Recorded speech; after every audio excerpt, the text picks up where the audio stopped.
was joy, laughter, happiness, sensation. A place to escape. To connect. To feel. If only for a short while. Truly alive. Live theatre lights up BBC4 this spring. Now at 10, the BBC News with Clive Myrie and Reporting Scotland with Laura Miller. This is BBC One Scotland. Tonight at 10, the start of a return to normality as people in England are allowed to visit shops and pubs for the first time in months. Drinkers were finally able to raise a toast as long as it wasn't indoors. It's the first pint since Christmas in a pub. It's still outdoors, but at least it's not raining. It's great, it's draft beer. The first draft beer for 6 months. Some had queued since dawn in England and Wales to visit their favourite stores. While there were much needed haircuts as barbers and salons took bookings for weeks ahead. We'll have details of all of today's changes, also tonight. Grandpa, a master of the barbecue and legend of banter, Princes William and Harry pay their own tributes to the Duke of Edinburgh. A curfew is imposed in the US city of Minneapolis after another shooting of a black man by police.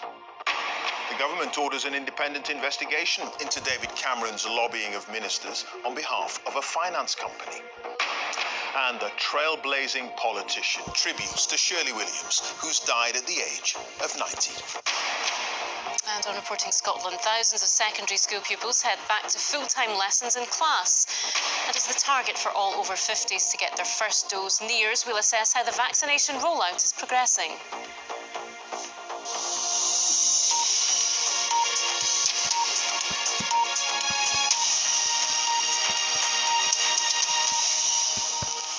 Good evening. More lockdown rules have eased across the UK, with many businesses opening their doors for the first time in months. The most significant changes have been in England.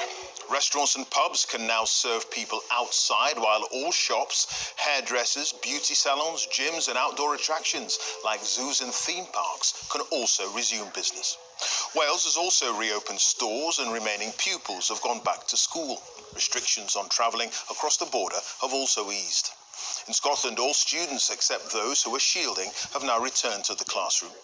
As of pupils in Northern Ireland, the stay-at-home order there is also ending and being replaced with guidance to stay local. Here's our business editor, Simon Jack. Opening up after 5 long months of lockdown. Newquay Zoo welcomed back customers on a day the government and business hopes will revive the animal spirits of an economy that's been slumbering. So what does it feel like?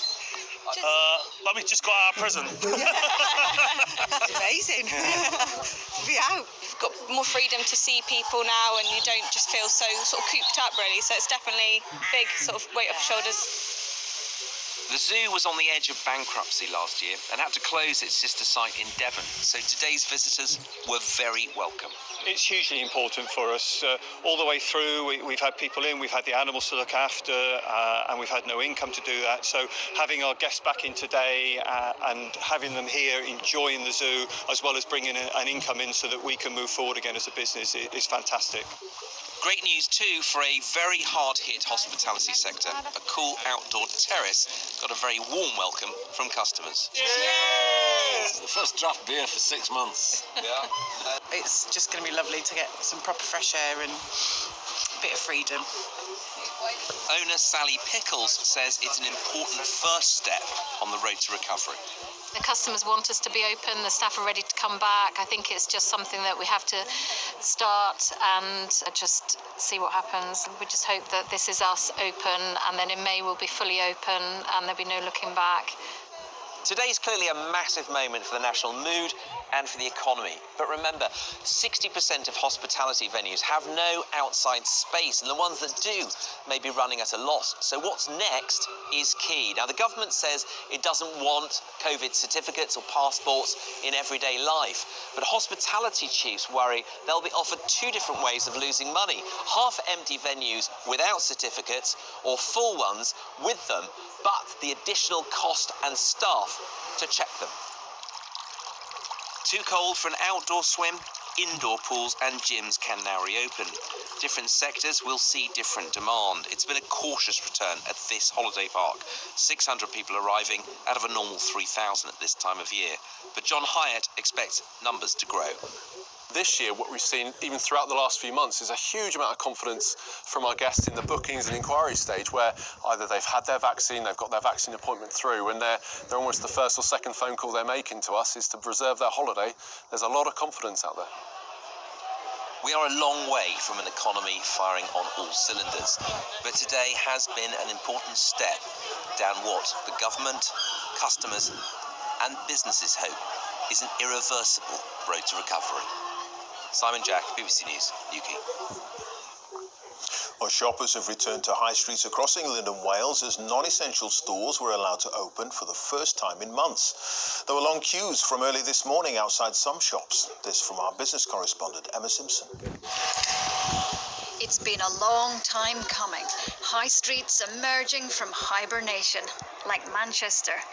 Over in Liverpool, customers waiting to get inside. Some more patiently than others at this London store. We'll go round this way. Wherever the city, one store drawing the biggest crowds. This is Nottingham. Do online shop, but I prefer to be out and about and getting in there. Looks like you've done very well today. Yeah. Do not show my partner this. Have you missed it? Oh, absolutely. Have you? Yes. Yeah? Missed it. Just nice to be out and see lots of different people again. So what size are we wearing at the minute? Shoe fittings are back on, even outside. Your feet are feeling a bit tight in those shoes now, aren't they? Yeah. Changing rooms are allowed again, and fashion retailers have a whole new season for sale. I'm so relieved that we've got here. We've been closed for around 8 months out of the last 13, and how can you really run a business like that? Luckily, we've got an online presence, so that's been really helpful. I mean, I don't know what would have happened if we'd had not been online. There's an awful lot of pent-up demand, and households have squirreled away more than £100 billion in savings over the last year. The hope is this will fuel a summer spending spree, but with a massive shift in online shopping, will stores still see the same number of people coming through their doors as they did before the pandemic? Some purchases, though, just aren't the same online. Yeah, it's my 21st birthday today, so looking for a bit of jewellery to mark that date and just remember it forever, really. Today's a big moment for retail too. The boss of this chain told me she's optimistic, but shops will have to work harder to keep customers coming. There is a definite bounce back. We are going to see customers coming out and spending with us. And the longer term challenge is going to be to keep that footfall coming. And I think the redevelopment of high streets is going to be critical going forward. Some household names didn't make it, and this chain's in its final days. By lunchtime, this city centre was heaving. Not everyone liked it. Do you think it's too busy then? Yes. Yeah, I do. It's not for us, no. But here's something we've all missed. I'm getting quite desperate, so if I'm more brunette than blonde at this point. Hiya. Got any spaces? Fortunately not. We're booked up until the middle of May now. It's been demoralising, and I just want it back to normal now. We want to get back to normal, back on our feet and just crack on and get everybody's hair done, get everybody out. It's not business as usual today, but it is one big step closer to normality. Emma Simpson, BBC News, Nottingham. Well, let's get more on today's changes in Wales. Howell Griffith is in Cardiff for us tonight. Howell, relief for many that things are finally beginning to get back to normal? Yes, certainly a sense that people are able finally to get back to business. Certainly for the shops which in Wales have been closed for 16 weeks. Remember, here they closed before Christmas Day. But also Wales as a whole is reopening. The cross-border travel restrictions ending today, which means people can see friends and family from much further afield. And the tourism industry, which is hugely important to the Welsh economy, can now start taking bookings for the rest of spring and into summer for a much bigger customer base. Another important change: for the first time in 2021, all school pupils are able to have classroom teaching, and so homeschool is finally at an end. But not everyone's celebrating. The bars and restaurants in Cardiff City Centre still closed. No outdoor service for hospitality venues for another 2 weeks. Another 3 weeks until the gyms here can reopen. A reminder that the governments and the 4 nations of the UK are doing things differently, each invoking different parts of the science to justify their decisions. Who's got it right? Well, maybe the most important date here in Wales is May the 6th. That's when, in the Senedd elections, voters here can pass their judgment on how this pandemic has been managed. Okay, Howell, thank you for that. Howell Griffith there, live in Cardiff. Well, the latest government figures show there were 3,568 new coronavirus infections recorded in the latest 24-hour period, with on average 2,744 new cases being reported per day in the last week. There are currently 2,862 people in hospital with COVID-19. 13 deaths were reported in the latest 24-hour period. That's of people who died within 28 days of a positive COVID-19 test. On average, in the past week, 34 deaths were announced every day, bringing the total across the UK to 127,100. More than 69,000 people have had their first dose of a COVID vaccine in the latest 24-hour period, bringing the total to almost 32.2 million, while more than 189,000 people had their second jab, meaning over 7.6 million people have now had both doses of the vaccine. Let's get a little bit more now from our health editor, Hugh Pym. Hugh, an easing, people now able to do things they haven't been able to do for several months. But we're not out of the COVID woods yet, are we? Well, that's right, Clive. It'll take a few weeks for government scientists and advisors to assess the impact of this partial easing today. It takes a week or so for virus cases, if there are any, spreading to be detected. And of course, there are 5 weeks between each stage of the lockdown roadmap in England. Now, there's actually some relief that if you go back to early March, when schools were reopening around the UK, that there wasn't a big spike in cases. It had been thought that with pupils going into schools and more movement in local communities, there would be more infections. That hasn't happened. At worst, cases have been levelling off. In some areas, they've carried on falling. But some officials are concerned today a little bit that this illusion to people that things are back to normal, because if you go onto the streets, there are more people going into shops, more using public transport, using outdoor hospitality. And of course, it's not back to normal, so caution is needed.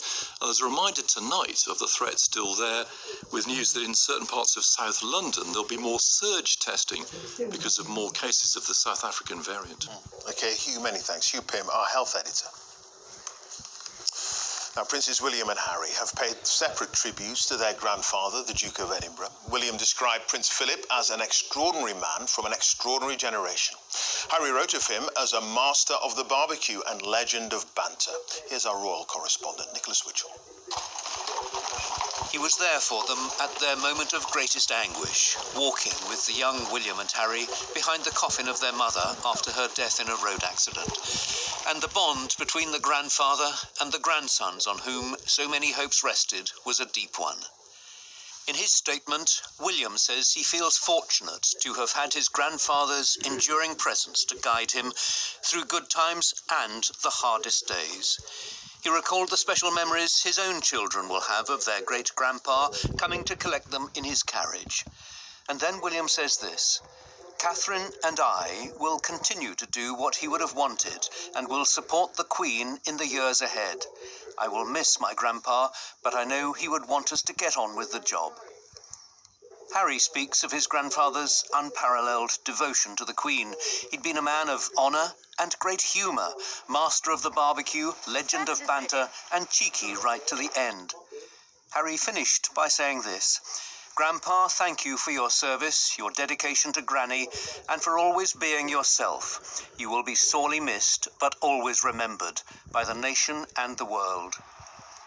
In the Houses of Parliament, recalled early from the Easter recess, politicians paid their tributes, led by the Prime Minister.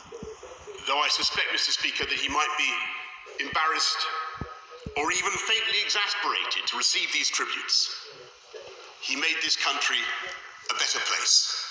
And we offer up this tribute to the Duke of Edinburgh for a lifetime of public service, the Gold Award.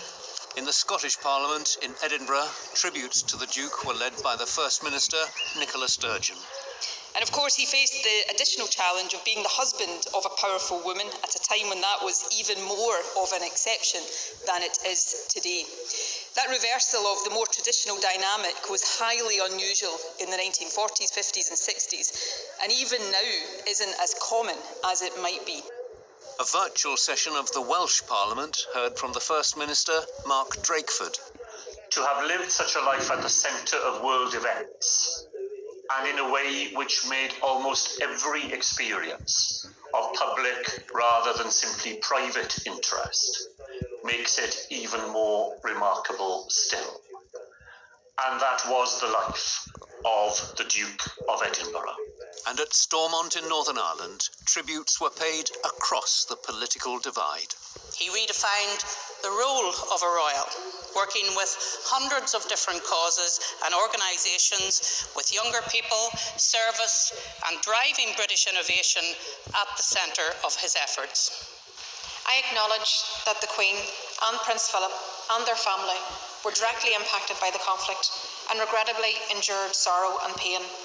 Yet having endured such personal loss, the royal family set about working towards advancing peace and reconciliation, and I have been witness to these efforts and their example of leadership myself in recent years.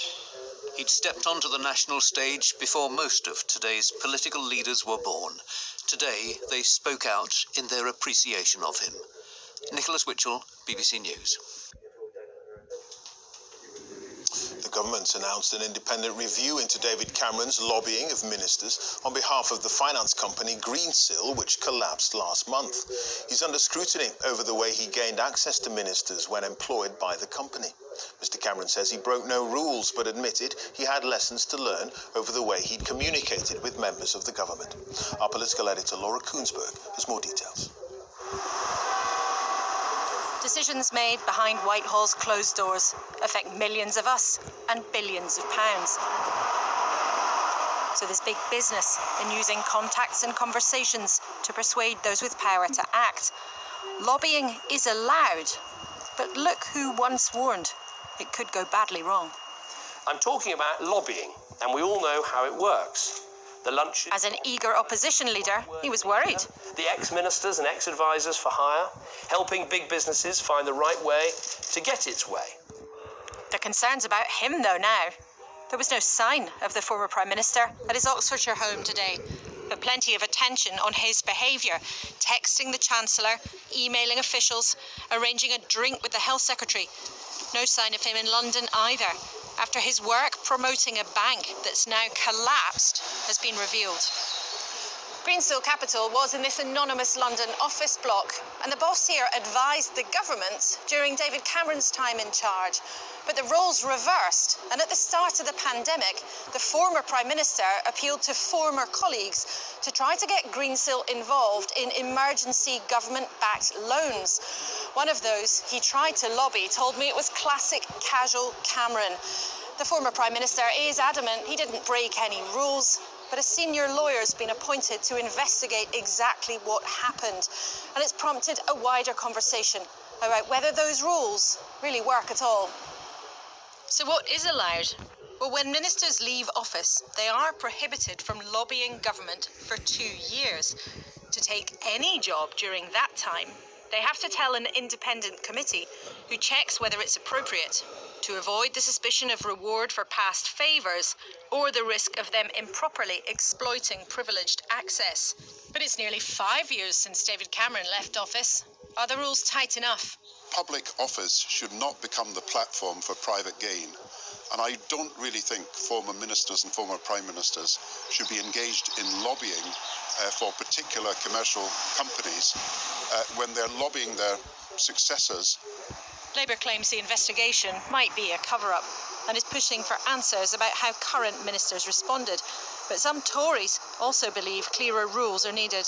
Lobbying is part and parcel of any democratic system. Constituents, businesses, everybody's lobbying the government for things they want or things they think the government should do.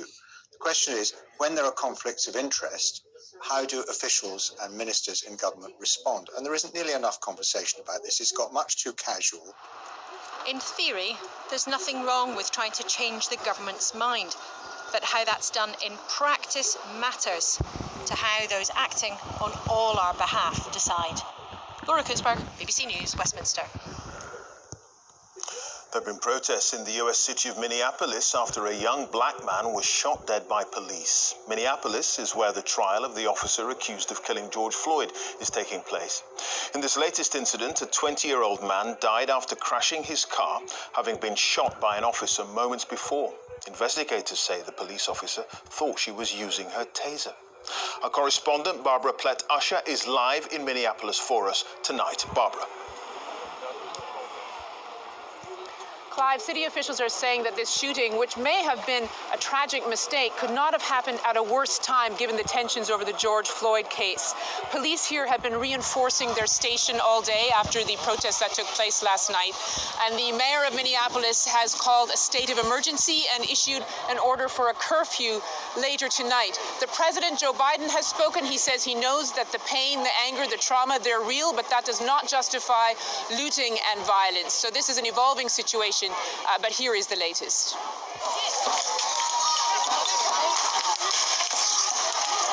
These have become familiar scenes in a year of civil unrest over police violence, with every deadly encounter reigniting a smoldering anger.